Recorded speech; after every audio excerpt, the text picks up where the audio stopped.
بسم اللہ الرحمن الرحیم۔ شروع اللہ تعالیٰ کے نام سے جو نہایت مہربان اور رحم کرنے والا ہے۔ محترم حاضرین، آج میں آپ کو ایک بادشاہ کی زبردست کہانی سناؤں گی۔ میری آپ سے متبانہ گزارش ہے کہ ویڈیو کو انڈ تک ضرور دیکھیں۔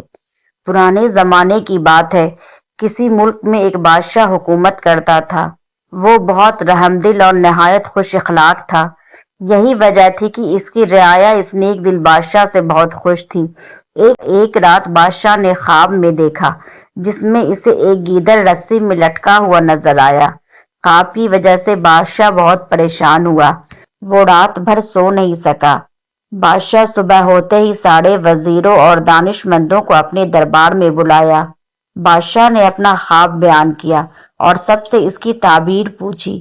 سب بھی سوچ کر پریشان ہو گئے، پر کسی کو بھی خواب کی تعبیر سمجھ نہ آئی، جبکہ بادشاہ کو ہر حال میں اپنے خواب کی تعبیر چاہیے تھی۔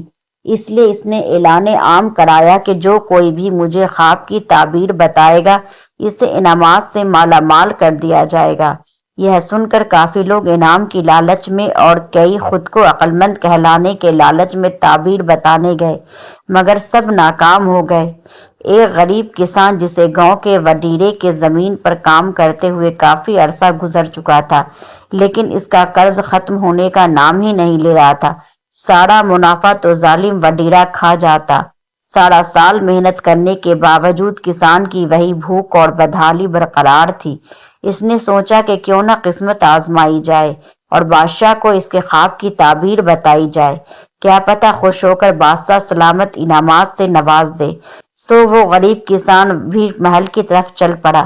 چلتے چلتے راستے میں اس کی نظر ایک سفید پوش بزرگ پر پڑی جو ایک سایہ دار درخت کے نیچے بیٹھے ہوئے تھے۔ کسان نے آگے بڑھ کر اسے باادب سلام کیا اور اپنے آنے کا مقصد بیان کیا۔ بزرگ نے تحمل سے ان کی بات سنی اور بتایا کہ یہ تو ایک معمولی بات ہے۔ وعدہ کرو کہ انعام میں جو رقم تمہیں ملے گی اس کا آدھا حصہ مجھے بھی دو گے تو میں بادشاہ کے خواب کی تعبیر بتانے کے لیے تیار ہوں۔ کسان نے وعدہ کر لیا۔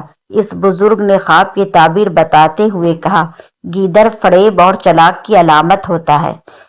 گیدڑ فریب اور چالاکی کی علامت ہوتا ہے۔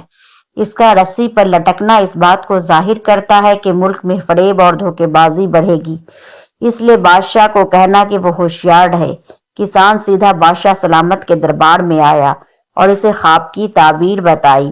بادشاہ کو بھی تعبیر پسند آئی اور خوش ہو کر اس نے کسان کو مالا مال کر دیا۔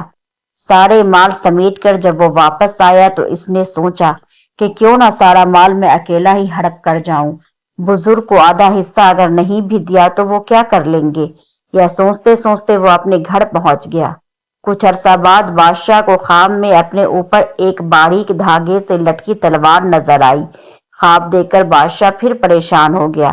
آخر اس نے کسان کو قاصد بھیجا کہ اب بادشاہ کو اس کے خواب کی تعبیر دوبارہ بتائے۔ کسان یہ بات سن کر پریشان ہو گیا اور وہ مجبور ہو کر دوبارہ سفید پوش بزرگ کے پاس جا کر منت سماعت کر کے خواب کی تعبیر پوچھی۔ بزرگ نے اس کے خواب کی تعبیر بتائی کہ تلوار جنگ کی تیاری کی علامت ہے، جس کے لیے بادشاہ کو بھی اچانک حملے کے لیے تیاری کرنے پڑیں گے۔ آخر میں بزرگ نے دوبارہ اپنا آدھا حصہ مانگا اور کسان نے حامی بھر لی۔ کسان نے بادشاہ سلامت کو خواب کی تعبیر سنائی، جسے سن کر بادشاہ بہت خوش ہوا اور پہلے کی طرح کسان کو انعامات سے نوازا۔ اس دفعہ وہ جیسے ہی واپس ہوا تو راستے میں سفید پوش بزرگ کو اپنا منتظر پایا۔ بزرگ نے اس سے اپنا آدھا حصہ مانگا۔ کسان نے آؤ دیکھا نہ تاؤ تلوار نکال کر بزرگ پر وار کیا، جس سے بزرگ کا ایک بازو زخمی ہوا، لیکن وہ خاموش رہا، جبکہ کسان جو کہ اب لالچی ہو گیا تھا سارا مال اپنے ساتھ لے گیا۔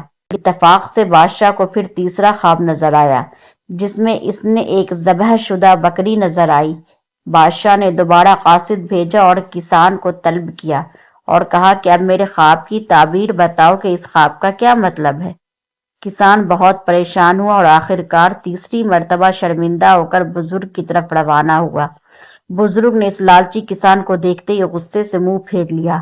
کسان بزرگ کے پاؤں میں گر گیا اور گر گرا کر اپنی غلطی کی معافی مانگی اور وعدہ کیا کہ اب دھوکہ نہیں دوں گا، انشاءاللہ اس مرتبہ آپ کا حصہ آپ کو ضرور ملے گا۔